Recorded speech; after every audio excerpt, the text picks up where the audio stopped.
Amém. Redescobrindo a adoração comunitária. Salmo 95. Vinde, cantemos ao Senhor com júbilo, celebremos o rochedo da nossa salvação, saiamos ao seu encontro com ações de graças, vitoriemo-lo com salmos, porque o Senhor é o Deus supremo e o grande Rei acima de todos os deuses. Nas suas mãos estão as profundezas da terra, e as alturas dos montes lhe pertencem. Dele é o mar, pois ele o fez, obra de suas mãos, os continentes. Vinde, adoremos e prostremo-nos, ajoelhemo-nos diante do Senhor que nos criou. Ele é o nosso Deus e nós, povo do seu pasto e ovelhas de sua mão.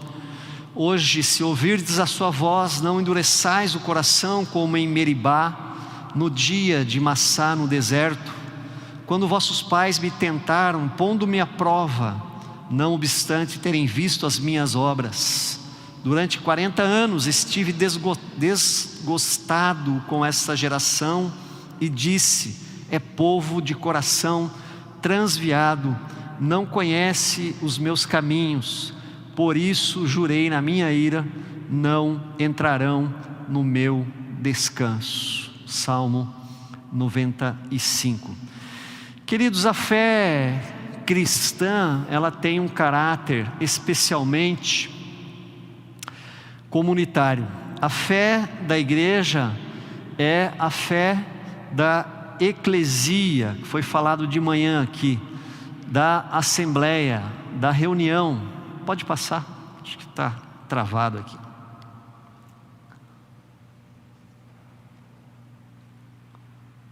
Isso.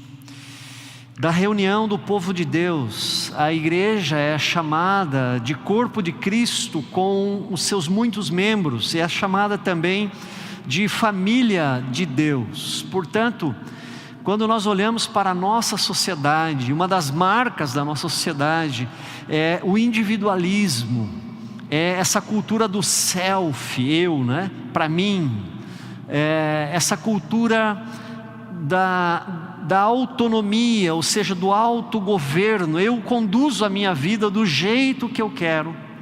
Fere frontalmente a cosmovisão cristã, que é uma visão de partilha. A visão cristã é a visão da koinonia, da fraternidade, da irmandade, da comunhão, da adoração, da celebração e até mesmo da diaconia, que nada mais é feita a partir da necessidade do outro. Não existe cristão sem igreja, não existe igreja de um indivíduo. Até tenta-se pregar hoje, né? As pessoas estão falando hoje, por conta da desilusão com a igreja, que se pode ser cristão sem a igreja. Não pode, nós não podemos ser cristãos sem a igreja. Não podemos. Até porque onde você poderia exercitar as virtudes que a Bíblia chama para você exercitar, por exemplo, da mansidão, da paciência, sem que você não esteja no corpo para exercer a paciência, o amor, para exercer a mansidão, a misericórdia.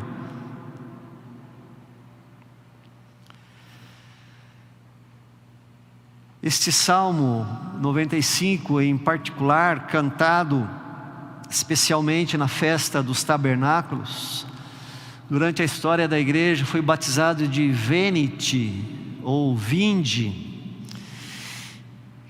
Ele mostra muito bem essa característica comunitária da adoração.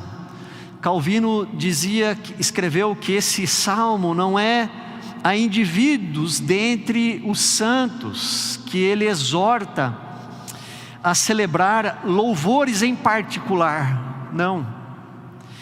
Ele ordena que esses louvores sejam oferecidos em reuniões públicas. E mais, o culto divino, esse culto comunitário, esse culto externo, ele consistia primordialmente nesse sacrifício de louvor. E esse sacrifício de louvor se opõe às cerimônias mortas, frias, mornas. O mesmo Jesus que tinha os seus momentos a sós com o Pai no alto do monte, sozinho, tinha também os seus momentos nas festas judaicas, nas celebrações, nas sinagogas, nos casamentos, nas casas, nos campos com a multidão. Por isso, tanto os nossos momentos particulares com Deus são importantes, quanto também os nossos momentos comunitários com Deus são importantes também. Nossa adoração comunitária, como estamos fazendo aqui, jamais deve ofuscar ou tornar desnecessárias a nossa devoção particular. Assim como a nossa devoção particular não pode, ou a nossa fé particular não pode anular a nossa fé comunitária.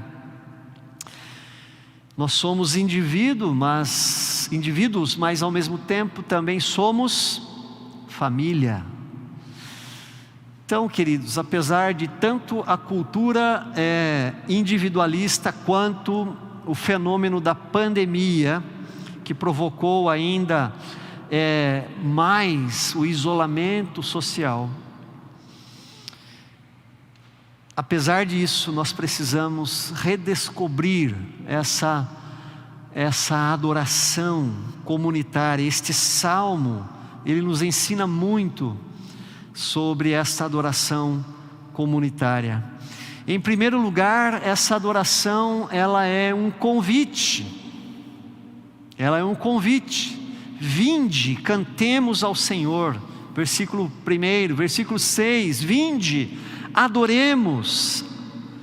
A adoração comunitária é um convite. E a beleza da adoração da igreja é exatamente esta. Ela é livre, ela é um convite, ela não é imposta, ela tem esse caráter de resposta, de espontaneidade. Deus nos fez seres capazes de lhe dar resposta, com capacidade de escolha, porque Ele nos amou com um amor verdadeiro, e Ele quer da nossa parte também um amor verdadeiro. E o que é um amor verdadeiro? Onde existe um amor verdadeiro? Onde existe liberdade. Onde não existe liberdade, não existe um amor verdadeiro. Esta é uma premissa básica. Portanto, a adoração sempre será um convite, uma resposta do ser humano ao Deus do universo. Jesus também afirmou isso, em outras palavras, quando Ele disse que o meu Pai procura verdadeiros adoradores que o adorem em espírito e em verdade, ou seja, com verdade, porque onde não tem verdade, também não tem amor e não tem liberdade. Queridos, Deus não nos pega pelo pescoço, a fim de nos obrigar a adorá-lo. Deus não quer de você nem de mim uma adoração de forma mecânica, fria, religiosa, muito menos de uma maneira obrigatória ou de uma forma obrigatória. Ele nos convida e espera que nós o adoremos de coração, com vontade, com alegria, com disposição. Nós somos chamados a uma celebração, nós somos chamados a uma festa.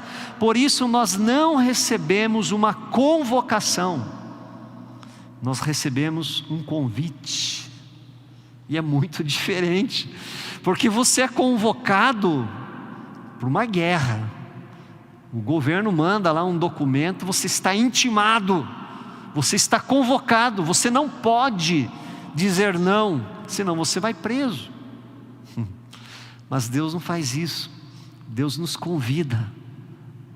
A adoração é um convite, é um convite. E se somos chamados a uma festa, se nós somos convidados a uma celebração, então nós temos aí um caráter comunitário. Ninguém faz uma festa para si mesmo, ou seja, para uma pessoa. Eu vou fazer uma festa, quem vai? Só eu. Que festa é esta? Que festa é esta? Festa pressupõe ajuntamento, festa pressupõe reunião, comemoração, comunhão, repartir de alegria e outras coisas. Por isso, queridos, uma das características mais fortes da adoração é o seu caráter comunitário. Javé, ou Yavé, é o Deus dos hebreus. O Senhor Deus é o Deus de um povo, de uma nação. Deus é o Deus da igreja, do corpo de Cristo. Jesus é o Senhor de um povo. Jesus é o Rei de uma nação santa. Jesus é o Salvador de um povo, chamado de cristãos, espalhado por toda a terra, nas regiões mais remotas do mundo. Por isso, no fechar das cortinas da história humana, Jesus disse que vai recolher os seus santos, os seus escolhidos, aqueles que creram, aqueles que se entregaram, aqueles que submeteram a Ele, aqueles que o adoraram como Deus dos quatro cantos da terra. Deus é um Deus comunitário, que Ele subsiste em 3 pessoas, as quais formam a Trindade Santa. Ele é o perfeito modelo da verdadeira comunidade que celebra o amor, que celebra a unidade, como foi falado aqui pela manhã. Por isso Deus criou os seres humanos à sua imagem e semelhança, seres sociais, criou a família, chamou um povo, criou a sua igreja. Você é chamado, você que me assiste, é chamado para a adoração comunitária, aqui, junto com o povo, na assembleia, na eclesia, na igreja. Não existe adoração individual, não existe adoração separada do corpo. Nenhum cristão foi chamado para viver a sua fé individual, porque nós não sobreviveríamos, nós não subsistiríamos. A fé cristã tem um caráter comunitário. Quando o carcereiro diz para Paulo: que devo fazer para que seja salvo? Crê no Senhor Jesus e será salvo tu e a tua família. Não existe adoração individual. Então, pastor, o senhor está dizendo que eu não posso louvar ao Senhor lá no quarto da minha casa, no banheiro da minha casa? É isso? Eu não posso louvar ao Senhor enquanto estou trabalhando lá no meu emprego? Pode e deve. Sim, você pode e deve. Mas saiba de uma coisa: até mesmo sozinho você estará adorando em 4 pessoas, porque você adora a Deus. Você adora a Deus por meio de Cristo, através do Espírito. Então, até mesmo sozinho, a sua adoração será comunitária. Por isso, queridos, mesmo em meio às perseguições do primeiro século, a igreja, os cristãos davam sempre E é interessante que a nossa época não se parece nem um pouquinho, mas nem uma vírgula, com a época dos primeiros cristãos, que eram perseguidos, queimados em fogueira, jogados na boca dos leões, cerrados ao meio. Não tem nada a ver com aquela época. Mas mesmo naquela época de perigo, onde eles podiam perder o seu pescoço, eles procuravam meios de se reunirem, ou nas casas, ou nos cemitérios, ou nas catacumbas subterrâneas, ou na beirada dos rios. E eles tinham uma comunicação, tinham um código. Sabe qual era? Para se identificarem, um peixe. Eles desenhavam um peixe no chão, em algum papel, em algum lugar. Falou: você é cristão, eu também sou. Vamos adorar, vamos adorar. Que bênção encontrar você para juntos adorarmos ao Senhor. A igreja é una, foi falado pela manhã, ou seja, a igreja é uma só. Uma só. Vinde, cantemos ao Senhor com júbilo, celebremos o rochedo da nossa salvação, saiamos ao seu encontro com ações de graças, vitoriemo-los com salmo. Vinde, adoremos e prostremo-nos, ajoelhemo-nos diante do Senhor que nos criou. A adoração é um convite que você pode dizer sim ou você pode dizer não. E é um convite para uma celebração em comunidade. Eu não posso ser um cristão sozinho, muito menos um cristão virtual.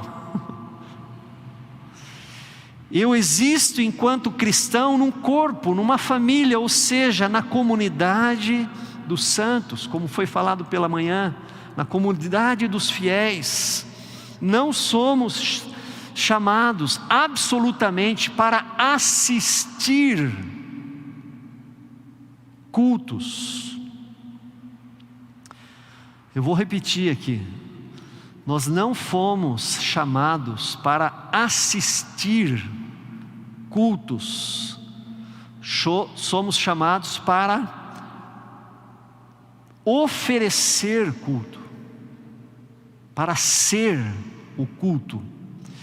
Paulo, o apóstolo, diz lá em Romanos 12: rogo-vos, pois, pelas misericórdias de Deus, que apresenteis o vosso corpo como sacrifício vivo, santo e agradável a Deus, que é o vosso culto racional.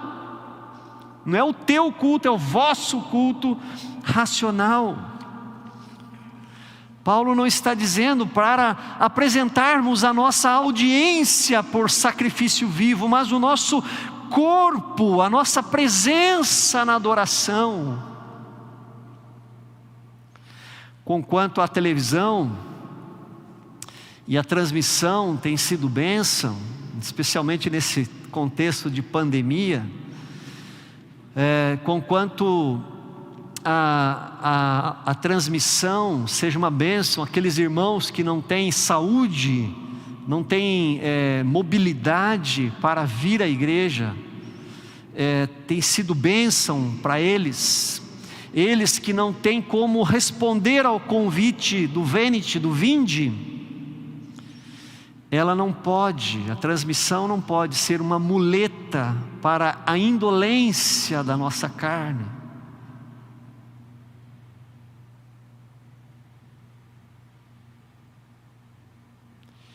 Deus se alegra quando o seu povo responde ao convite para vir adorar. Queridos, conquanto a adoração seja um convite àqueles que estão dispostos, isso pressupõe um caráter de liberdade, de espontaneidade, de alegria. Ela tem ao mesmo tempo um caráter de dever também. E isto não invalida o caráter da espontaneidade ou do convite.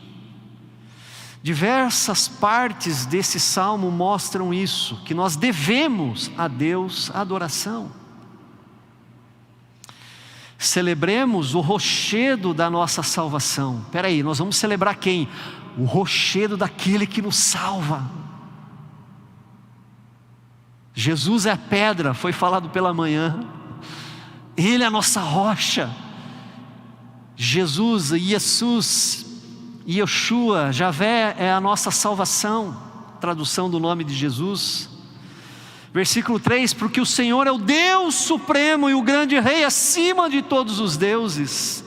Nós somos chamados para adorar, porque Deus, olha, ele coloca no texto, porque Deus, o Senhor, é o Deus supremo e o grande Rei acima de todos os deuses. Nas suas mãos estão as profundezas da terra, as alturas dos montes lhe pertencem, dele é o mar, pois ele o fez, obra de suas mãos, os continentes. Esses dias a minha filha mais nova, Isabelle, estava me perguntando o tamanho de Deus. Eu já tinha falado para ela e mostrado lá em Atos que a terra, ou o planeta Terra, é o estrado dos seus pés. Deus coloca os seus pés no planeta Terra. Então imagina o resto do tamanho de Deus, a sua perna, a sua mão, o seu braço. Figuradamente, né? Porque Deus é espírito. Só para que a minha filha tivesse a ideia da grandeza de Deus. E essa semana ela voltou a tocar no assunto, quando estávamos no carro voltando da escola, do tamanho de Deus. E ela lembrou do texto que eu falei para ela: a terra cabe o pé, só o pé de Deus, né, pai? Eu falei: só o pé, minha filha. Vinde, adoremos diante do Senhor que nos criou. Há um motivo que nos criou. Ele é o nosso Deus e nós, povo do seu pasto e ovelhas de sua mão. Ou seja, a nossa adoração a Ele é devida. Nós devemos adoração a Deus, porque Ele é Deus, porque Ele é supremo, porque Ele é o grande Rei, porque a terra lhe pertence, porque Ele nos criou, porque Ele é o nosso Deus. E qual a diferença entre dever e obrigação? Nós somos obrigados a adorar a Deus? Ou nós temos o dever de adorar a Deus? E até mesmo no direito existe diferença entre dever e obrigação. O conceito de dever transcende o conceito das obrigações. Quando somos obrigados a fazer alguma coisa, então nós não temos escolha. Porém, quando devemos fazer alguma coisa, temos a escolha de fazer ou de não fazer. E não seremos punidos por não fazer, mas ao mesmo tempo não teremos a alegria do dever cumprido.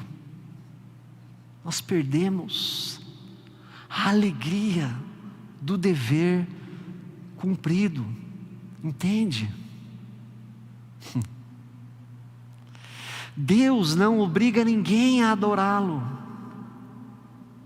mas quem não o adora perde a imensa alegria de fazê-lo. Por isso, em nossa liturgia, nós começamos com aquilo que nós denominamos chamada à adoração, um acraseado, chamada para a adoração. Somos chamados para adorar, somos convidados, mas uma vez que nós tanto devemos a esse Deus, pela sua grandeza, pela sua bondade, nós o fazemos com alegria, e nós fazemos com gratidão. Queridos, isso é incrível. Deus é tão grande, Deus é tão majestoso, tão bom, tão misericordioso, tão perto, tão cuidador, tão pai, tão pastor, que nós somos impelidos, constrangidos, empurrados, sugados por esse convite para adorá-lo. Aleluia. Devemos, mas não somos obrigados. Devemos, mas fazemos com alegria. Devemos, mas respondemos a um convite e não uma convocação. Devemos sim, e reconhecemos a nossa dívida, porém Ele não nos cobra, Ele nos convida. Vinde.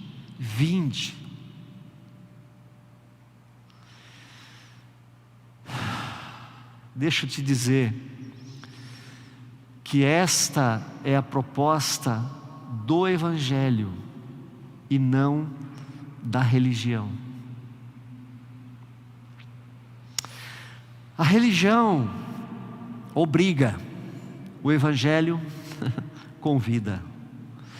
A proposta da religião é adorar, porque nós temos obrigação de adorar ao Deus Todo-Poderoso. A proposta do Evangelho é adorar, porque nós somos gratos. O religioso adora, porque sempre adorou, nunca saiu da casa do Pai, como o filho mais velho da parábola do filho pródigo. O discípulo adora porque ele sabe aonde ele estava, comendo comida de porcos, e agora ele sabe onde está. Ele está na casa do Pai. Ele está na casa do Pai. Por isso, para o religioso, o dever de adorar é uma obrigação. Para o discípulo, o dever de adorar é um prazer. Por isso, mesmo sendo um dever, não se torna um peso, pois o convite é recebido com alegria, com prazer. E a resposta ao vinde, cantemos ao Senhor com júbilo, celebremos o rochedo da nossa salvação, é uma resposta positiva. Sim, eu vou para adorar, eu vou à casa de Deus para adorar.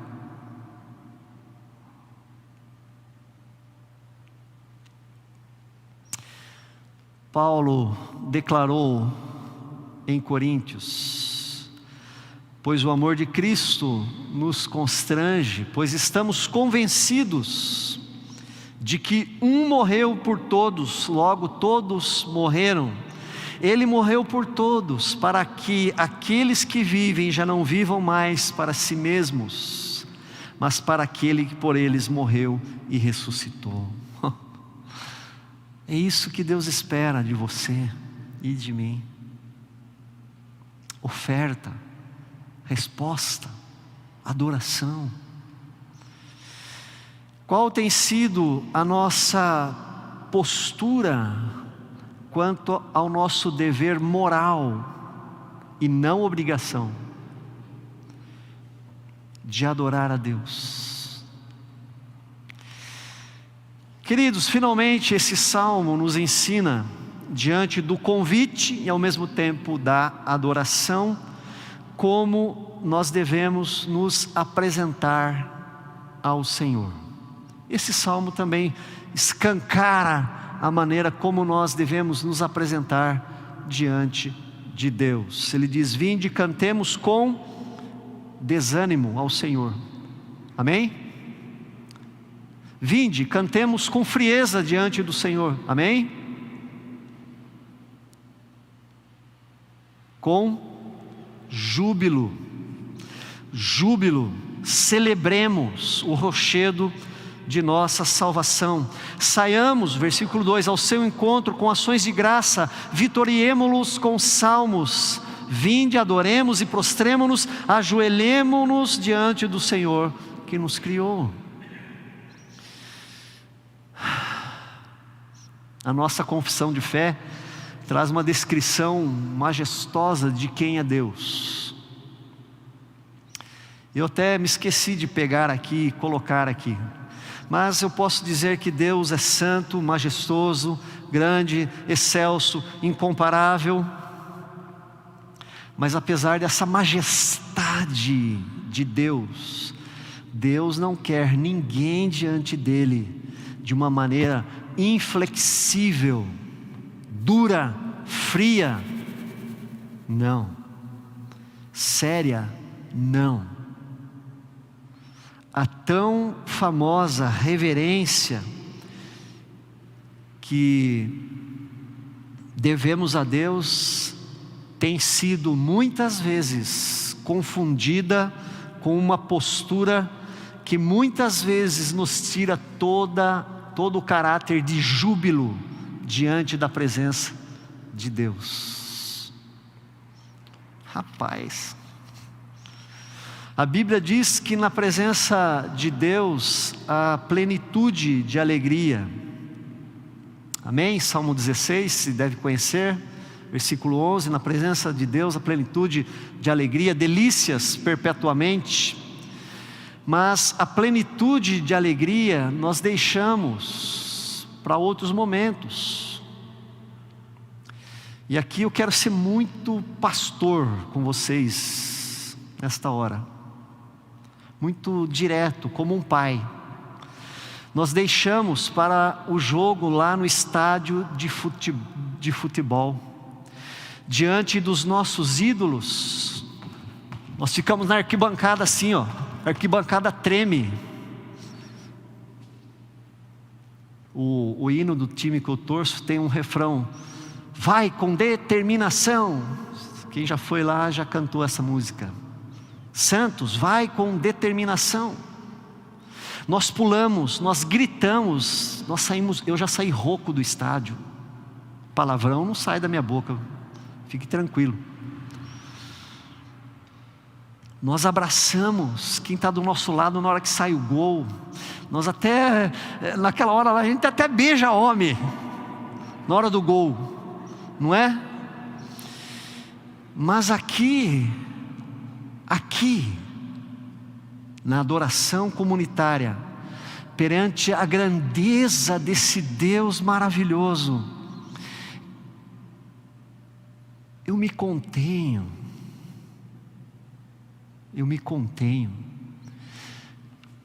eu guardo a minha alegria, eu não aplaudo ao Senhor, eu não tenho coragem.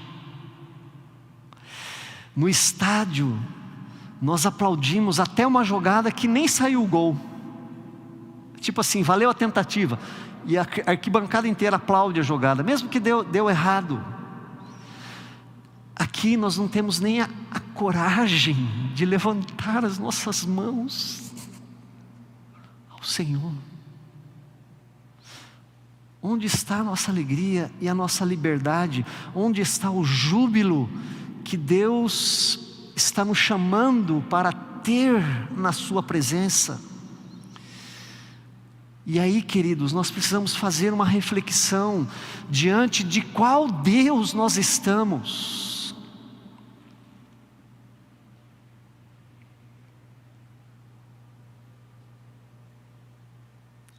Quem é maior?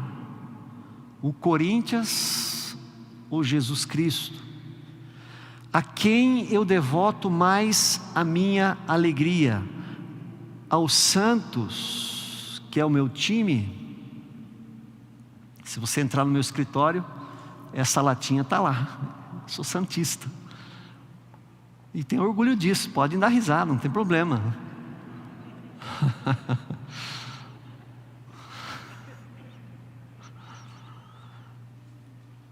Mas a quem eu devoto mais alegria? A quem? Ao Santos, que é o meu time? Ao Palmeiras ou a Cristo? Fico pensando, queridos, será que Deus se agrada com uma adoração que não manifesta alegria? Será que Ele se agrada que eu tenha mais alegria e mais vibração no templo do futebol, que é a Vila Belmiro, batizado de templo do futebol, que revela os maiores craques do país. Isso vocês não vão discordar de mim, né? Será que Deus se agrada que eu tenho mais alegria lá do que aqui, nesta casa de adoração? Queridos, isso é muito sério, queridos. É muito sério. Ou não reconhecemos quem é Deus, preste atenção agora. Ou nós não conhecemos quem é Deus, ou nós não conhecemos o significado do que é celebrar.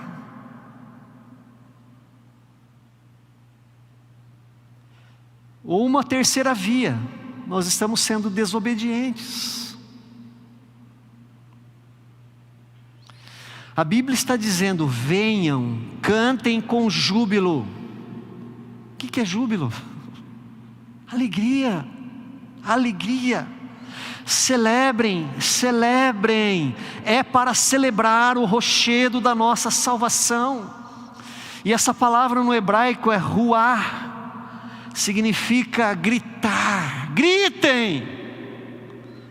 Significa bradar, significa aclamar. Tá bom, deixa o hebraico para lá. Vamos para o português.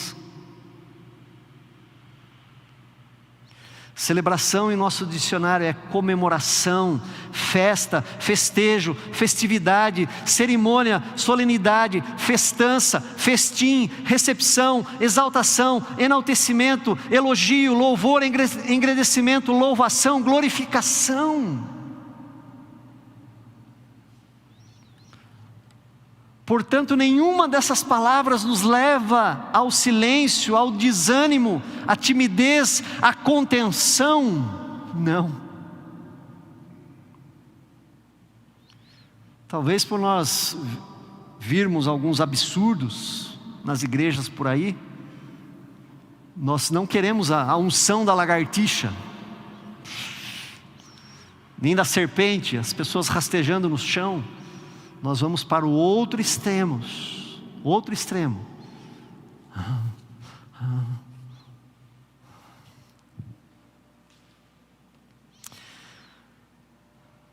Queridos, nós precisamos refletir se nós somos chamados para adorar do jeito que nós gostamos, ou do jeito que a palavra de Deus nos instrui.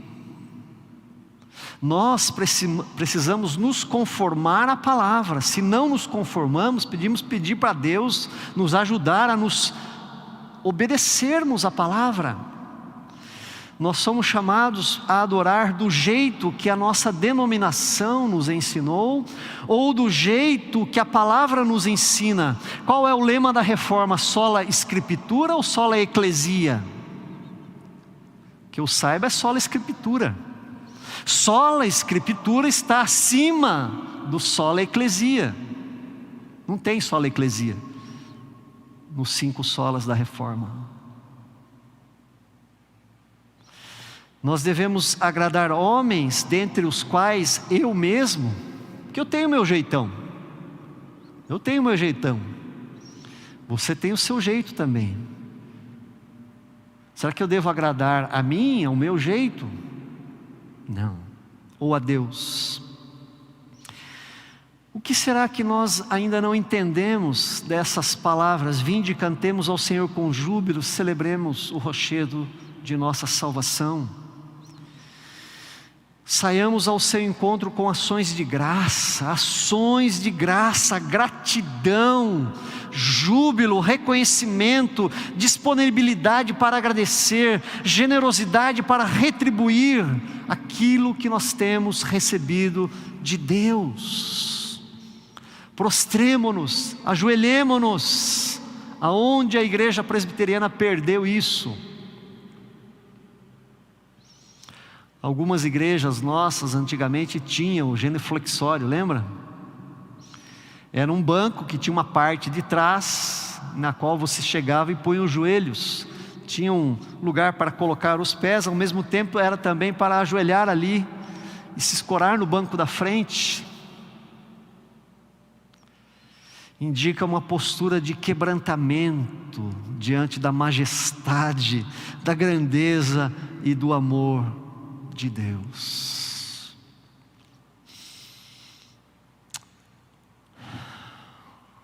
Concluindo, queridos, Deus nos convida para adorá-lo com alegria. Na verdade, diante da grandeza e diante da bondade de Deus, nós deveríamos ser constrangidos a adorá-lo. E Ele nos chama para nós fazermos isso não de qualquer maneira. Ele dá uma maneira correta de nós fazermos isso, com espontaneidade, com júbilo, com alegria, com louvor, com celebração e com um profundo senso de gratidão e de reconhecimento. Que postura você tem adotado diante do convite do Senhor? Queridos, celebração não ofende ao Senhor. Pelo contrário, a celebração agrada a Deus. É como um aroma suave que chega à sua presença.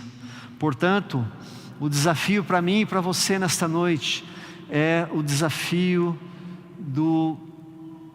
de aceitarmos o convite dos primeiros versículos e não sermos como o povo lá do versículo 8, diante do convite do Senhor. Não